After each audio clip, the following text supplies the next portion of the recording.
moi je m'appelle Ito Waya. Je suis d'abord artiste, peintre, sculpteur, puis depuis peu photographe. Vous pouvez remarquer, c'est qu'on est dans un cric, hein, le lit d'une petite rivière.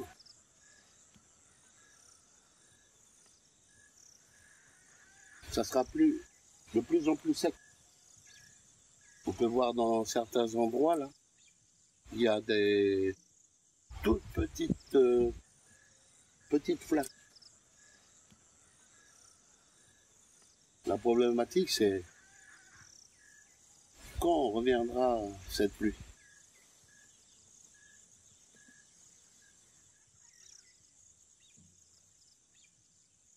C'est le message fort qu'il faut transmettre. Où il n'y a pas d'eau, il n'y a pas de vie. Aucune existence.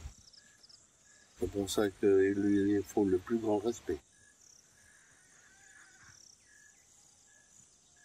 Pourquoi les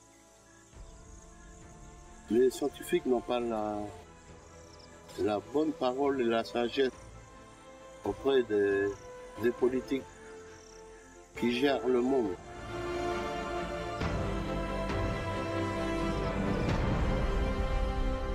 Là où il n'y a pas d'eau, il n'y a pas de vie. Effectivement, ce qu'il dit est juste. Maintenant, lorsqu'on constate qu'effectivement l'eau a disparu par certains endroits, ça peut être lié à un grand nombre de choses, en particulier le changement climatique. On est en plein dedans. La seule question aujourd'hui qui doit s'imposer, c'est comment s'adapter à ce changement climatique pour faire en sorte que là où il frappe, les populations puissent s'adapter et continuer à bénéficier d'une eau potable, accessible facilement pour tous. Il y a aussi d'autres raisons qui font que l'eau peut avoir disparu, en particulier la surexploitation des ressources existantes ou les changements d'occupation des sols. Tout ça doit être pris en compte. Et quand la remarque qu'il donne, souligne effectivement ce besoin de comprendre ce qui se passe.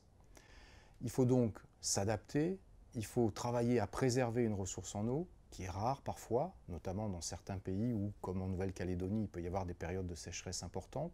C'est nous tous, conjointement, et pas les scientifiques seuls dans leur coin, qui seront capables d'exprimer l'opinion publique et qui seront capables finalement de faire pression sur les politiques pour que les politiques publiques adaptées soient mises en œuvre et que chacun puisse continuer à bénéficier d'une ressource en eau de qualité.